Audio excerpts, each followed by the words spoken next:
Olá! A sociedade brasileira é reconhecidamente desigual e injusta, independentemente das condições históricas que nos trouxeram até este cenário. Mesmo assim, o importante é construir condições que permitam às novas gerações caminhar por terrenos mais planos e seguros. Pensando desta forma, este projeto, que inclui podcasts, entre outros produtos, tem por finalidade refletir sobre conceitos e valores que podem auxiliar os jovens de hoje a construir uma sociedade mais justa e fraterna.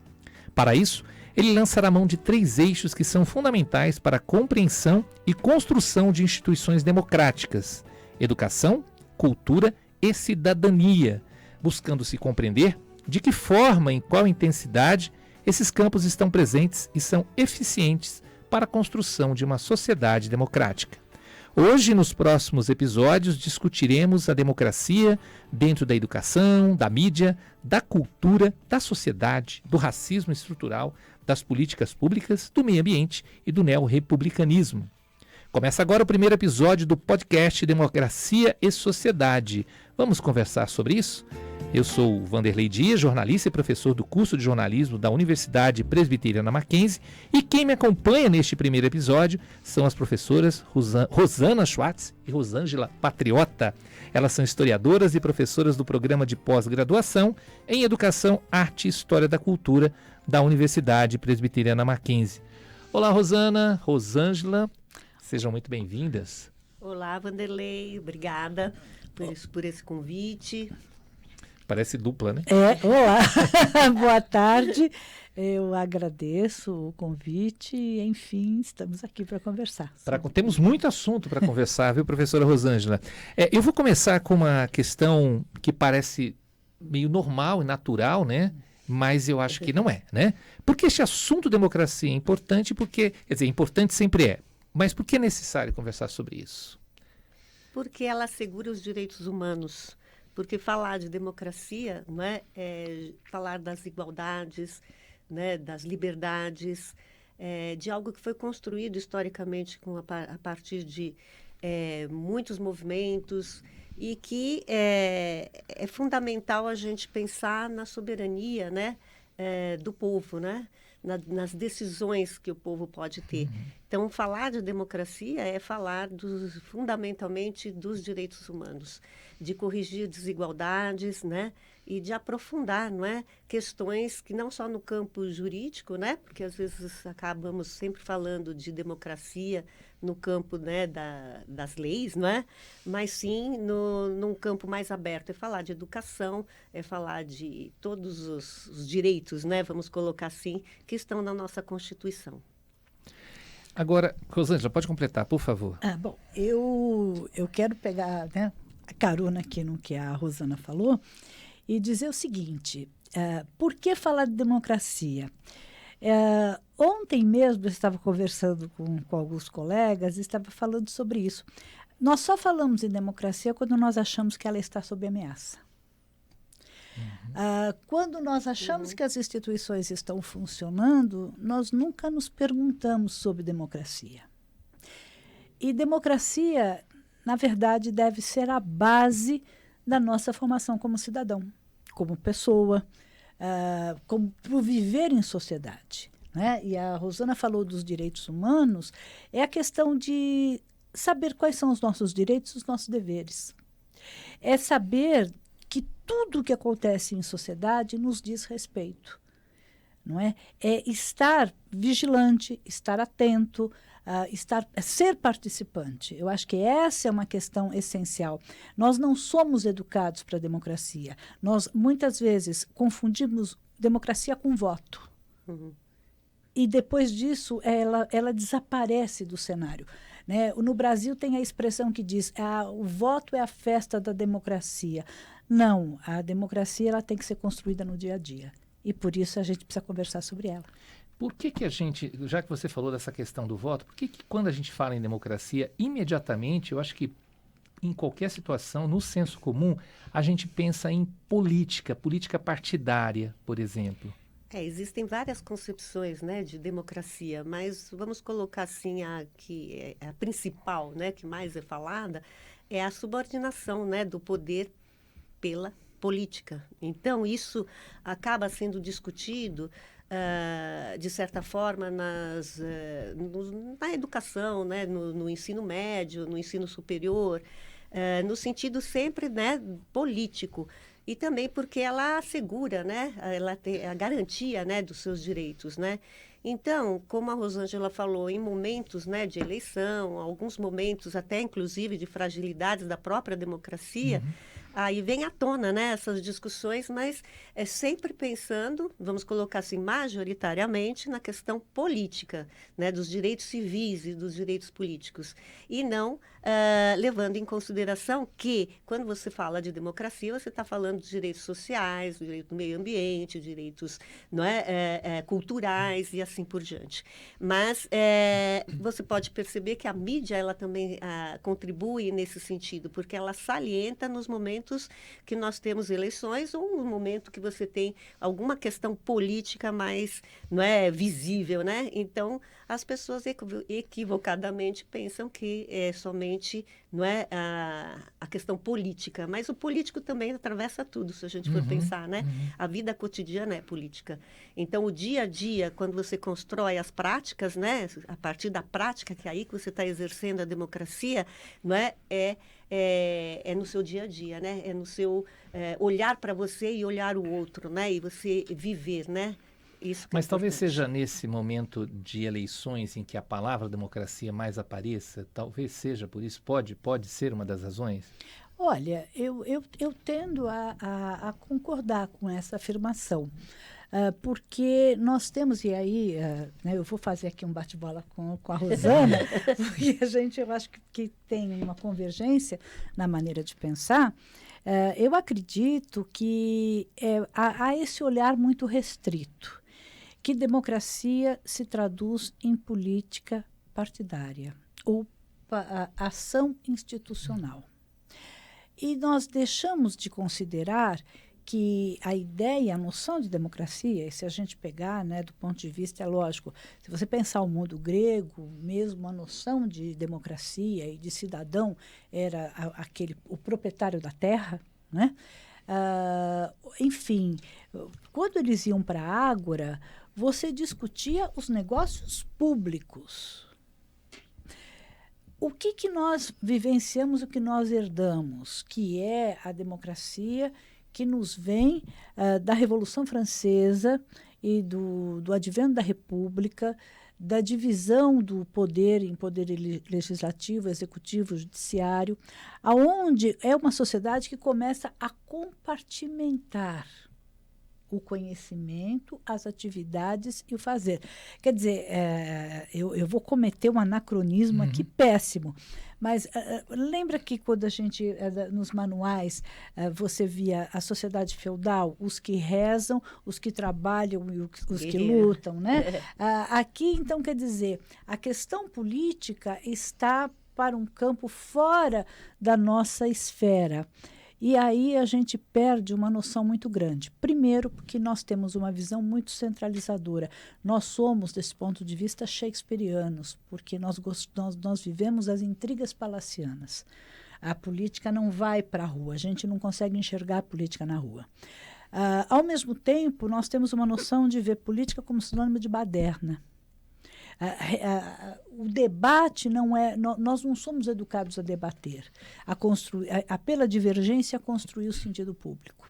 Então, eu penso que essa é a principal tarefa, de que a ideia de cidadania, que a educação não é só educação para o trabalho, é educação para a cidadania. É que a gente consiga debater, consiga refletir e consiga ser um indivíduo participante da sociedade da qual você faz parte, né? Eu acho que esse que é o problema. E aí a gente tem que voltar a essa noção, a dessacralizar o conceito de democracia e fazer com que ele volte para a sociedade e não fique apenas nas chamadas instituições, que seriam as instituições responsáveis por determinadas condições. E a Rosângela está colocando que seria exatamente o espírito democrático, que tem de ser trabalhado é esse espírito participativo. A pessoa, né, conseguir enxergar enxergar o outro e outras questões, né, não só a parte jurídica, é lógico que isso é muito importante, em tentar compreender o governo das leis, tudo isso que foi instituído, né, mas também perceber que a democracia ela faz parte da minha ação enquanto sujeito. Não é? Na vida cotidiana, na escola, no meu bairro, aonde eu estiver. E isso fica um pouco distante em alguns momentos, né? Essa compreensão, né? Que eu sou o agente, né? E que eu posso assegurar a partir da minha ação, não é? Cotidiana a democracia. Puxando essa coisa que você falou do aprendizado, né? É possível aprender na escola a democracia? Na escola mesmo, na escola fundamental. Sim. A democracia. Sim. A própria, puxando já o que eu já estava falando, é a prática, né? O exercício, né? De respeitar o outro, desde as coisas mais simples, porque é assim que você constrói a democracia, né? Das coisas mais simples, né? Das crianças dentro de uma sala de aula, o respeito do professor, a diversidade, as diferenças, né? Eu não digo aqui a palavra tolerância, eu não gosto muito da palavra tolerância, porque tolerar é que você já não está aceitando, mas sim você compreender esse outro nas suas diferenças, não é? Isso desde com a idade mais tenra que você possa imaginar, esse exercício já pode ser realizado, né? Não só pelo professor, como entre eles e todos os funcionários. Então, e também nós temos que pensar que isso não só na educação dentro de uma escola. Formal, como, né? Educação formal. Dentro da escola, como processos de educação que ocorrem nos movimentos sociais, nas organizações, né, não governamentais, nas organizações governamentais. É um exercício constante, é a partir da prática que eu me reconstruo. E tem uma questão fundamental, a questão da família. Eu acho que a base de você escutar, ser ouvido, respeitar a diferença, e aí não é o tolerar, e perceber que alguém que é diferente de você, ele não é seu inimigo. Não é? Ele é uma pessoa diferente, ele é uma pessoa que tem o direito de se expressar. Agora, não é porque uma pessoa pensa de uma maneira, pensa de outra, que uma opinião tem que prevalecer sobre a outra, porque aí nós perdemos uma discussão, que eu acho que é uma discussão muito importante, que é o espírito público. Né? A gente já conversou várias vezes sobre isso, em off, e eu acho que a gente poderia voltar. Eu acho que a gente precisa voltar a ler a Hannah Arendt. E ler a Hannah Arendt com muito cuidado quando ela fala democracia é a construção do espírito público. E o espírito público é o momento em que você sai do teu mundinho particular específico. É porque eu quero, porque eu quero, porque eu quero. E passo a ouvir o que o outro também quer, e o outro também tem que sair desse lugar. E é a construção do consenso. Vida em sociedade é isso. Né? Quando você pega os clássicos do liberalismo político, você pega Rousseau, você pega Montesquieu, você pega Voltaire, toda a discussão está posta aí. É neste exercício da construção do espaço coletivo. Eu penso que nós temos dificuldade em construir o espaço coletivo. Porque tem sempre alguém, e principalmente na sociedade brasileira, que é aquela ideia, você sabe com o que você está falando? Sabe? Porque eu faço, porque eu aconteço. E, na verdade, não é isso. O conceito de cidadania, a premissa da cidadania é você respeitar o outro como indivíduo, como ser humano e como cidadão. Né? Então, eu acho que é este conjunto. Né? Então, as pessoas falam muito, por exemplo, parceria, família e escola. Olha, um bom caminho seria esse.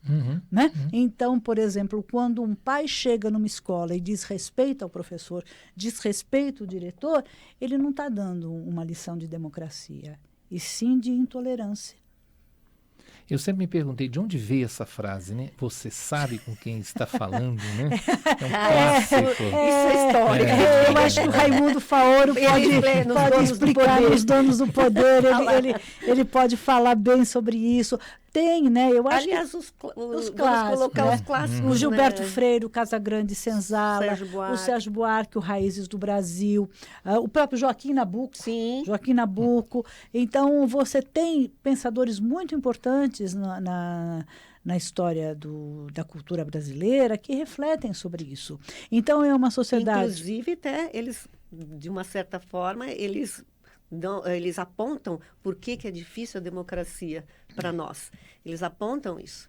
Não é o exercício mesmo da democracia. Ela até existe no papel, ela está lá nas várias constituições, ela aparece, né? Exato. Só que a prática realmente é muito difícil, porque você tem uma sociedade ainda construída, como está nos poderes estamental, né? Com uma relação muito difícil, personalista, aí o Sérgio Buarque, né? Então, são questões, assim, a Casa Grande Senzala, de uma certa forma, ainda existe, né? Onde você tem as periferias abandonadas, né?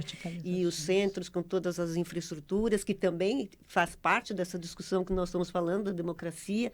Quer dizer, você não pensar, né, no outro que está lá tão distante, né? Ou ele ser visto como indesejável, então afaste ele, né?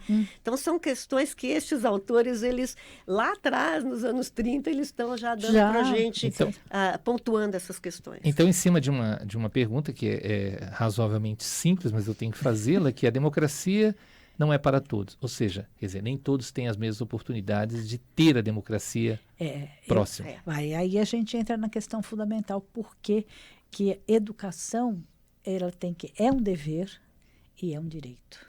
Sim. Né? Por quê? Porque eu pessoalmente, pela minha própria formação, quer dizer, ninguém abraça o magistério impunemente, né?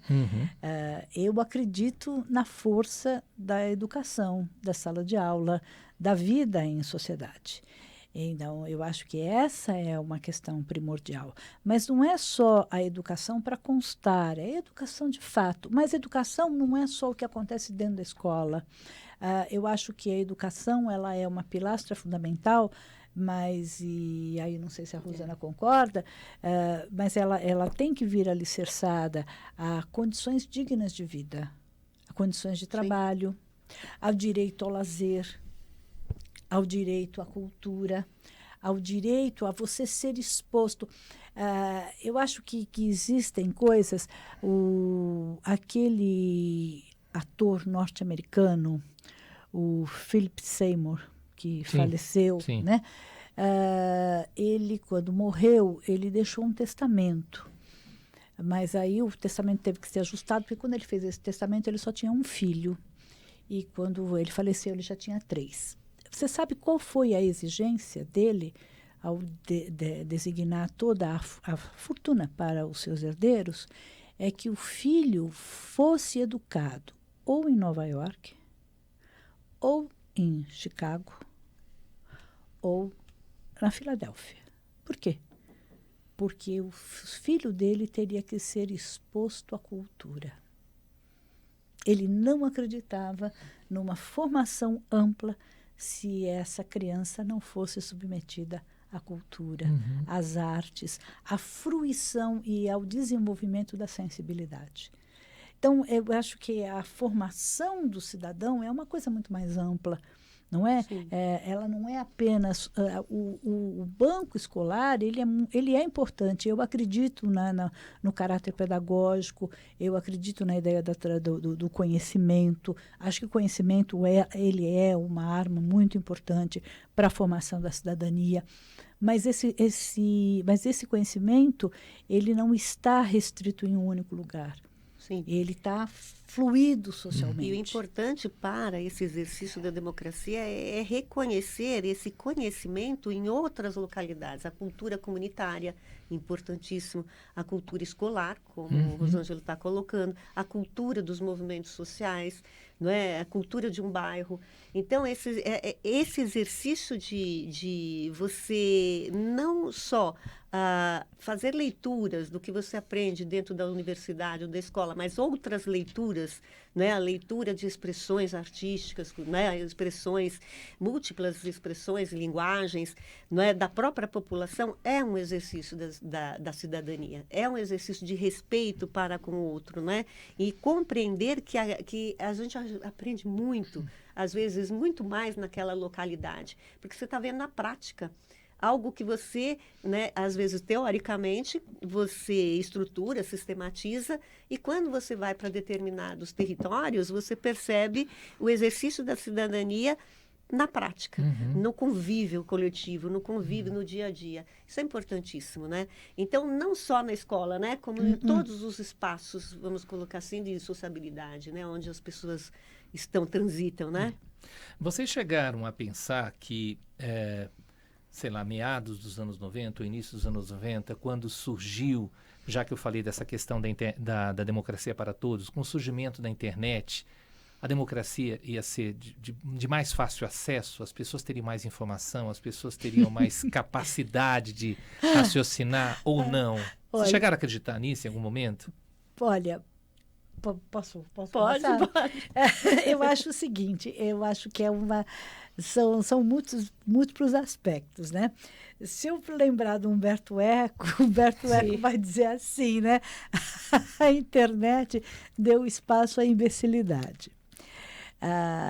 Eu acho que alguns aspectos, sim. Por exemplo, se você pegar as redes sociais, eu acho que elas podem ser instrumentos extremamente importantes de divulgação, de contato, mas, pelo amor de Deus, né? Tem coisas que eu acho dispensáveis.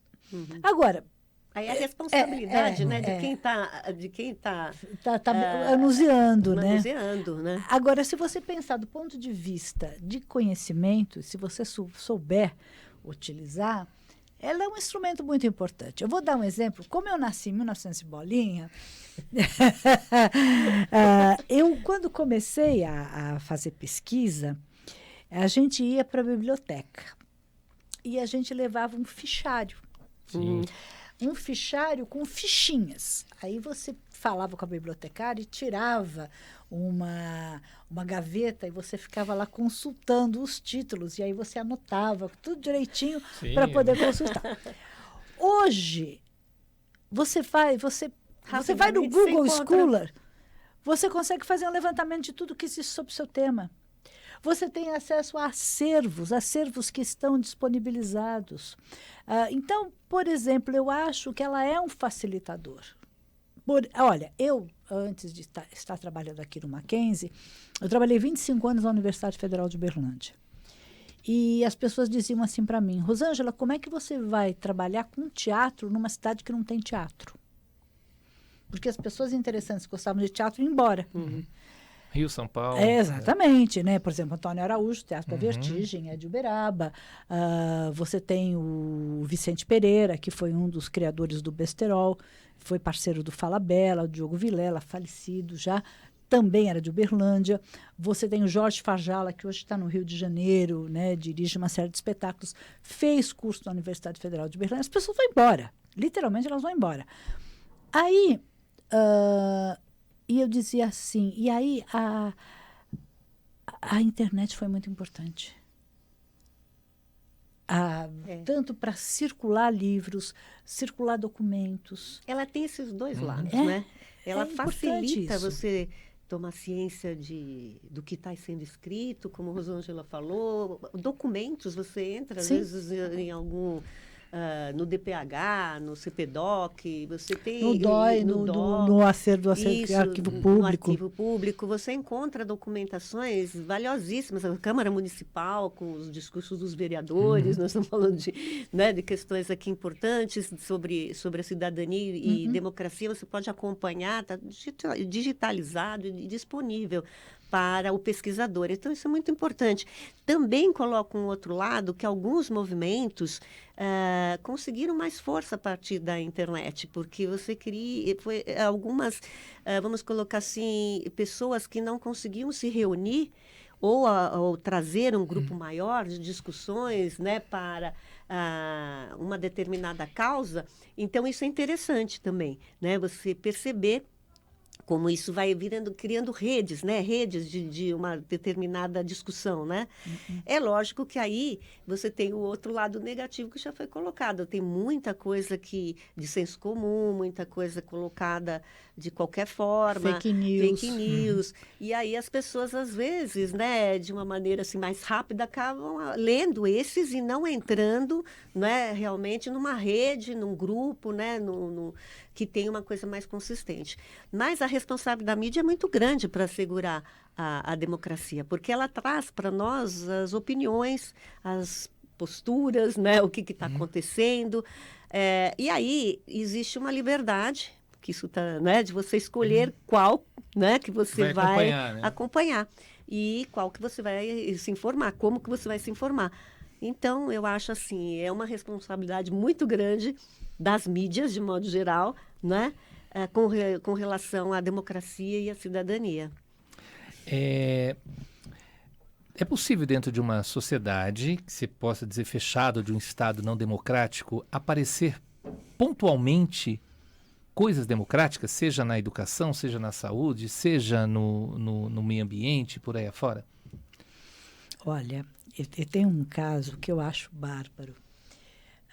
Quem conta isso é um diretor de teatro falecido esse ano, que é o Peter Brook. Peter Brook estava na Polônia e ele estava num bar e, de repente, chega a notícia que uma série de alunos foram presos. Chama o professor, chama o professor, chama o professor. Aí ele achou que era um professor de história, um professor de ciência política. Aí chega o professor, vai liberar. Aí ele vai saber quem é esse professor. Esse professor chamava-se Ian Cott. Ele era professor de teatro. E a Polônia tem contribuições muito importantes, né, do ponto de vista cênico. E aí o Peter Brook fica, né, enlouquecido, ele vai ver o que o Ian Cott está fazendo. Então ele achava que o Ian Cott estava fazendo textos engajados, denunciando o regime totalitário. Ele estava encenando Shakespeare. E o Ian Cott publicou um livro, que é um livro clássico, que foi publicado aqui no Brasil pela Cosac Naif, e tem uma edição portuguesa com um prefácio que torna o livro famosésimo, é o prefácio do Brook, e depois o livro. Se chama Shakespeare, Nosso Contemporâneo. Eu estudei um dramaturgo brasileiro chamado Duvaldo Viana Filho, que, para quem não conhece, mas que é um pouquinho mais velho, um pouquinho mais jovem, é um dos criadores da Grande Família, do seriado da Grande Família. O Vianinha dizia o seguinte: as pessoas atuam nas brechas.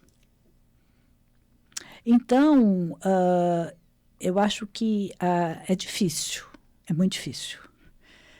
Se você pensar na Alemanha nazista, se você pensar na Espanha do Franco, em Portugal do Salazar, as brechas são muito difíceis. É diferente de uma experiência autoritária, né? Porque o autoritarismo ele tem várias camadas, ele tem vários tecidos que permitem que o contraditório apareça. Mas o exemplo do Ian Cott sempre me fascina, porque ele estava sob um Estado totalitário e ele pega um texto clássico, ele ressignifica esse clássico e ele foi responsável pela formação de gerações de artistas, de pessoas críticas. Então, não sei. A brecha sempre existe. A brecha sempre existe, Porque é do próprio ser humano, né? Você viver num estado, não é, assim, sem a democracia, as pessoas acabam se unindo para desconstruir isso de uma certa forma ou de outra. Então você pode analisar os regimes mais, né, o fascismo, o nazismo, e dentro dele mesmo você vai tendo a própria desconstrução, né? Lógico que demorada, né? Mas tem dentro dele a própria desconstrução. Então, é possível, sim, e se dá, como nós estamos falando agora há pouco, não só dentro da escola, porque a escola vai ter, nesses momentos, nesses estados que nós estamos falando, um direcionamento para moldar a sociedade de acordo com a ideologia deles, o pensamento deles, né? Agora, fora, né, o processo, né, pedagógico acontece, né, porque as pessoas se reorganizam, se criticam, e isso vai para fora e explode, né, e acaba derrubando. Senão esses regimes não é por causa de guerra só, mas sim por causa do próprio, dentro dele mesmo você cria o germe da destruição, né, ainda bem, né, dele mesmo, né. Eu assim acho, mesmo. E eu acho que isso me faz lembrar também um livro que pessoalmente eu gosto muito, que é O Passado de uma Sim. Ilusão, do François Ferré.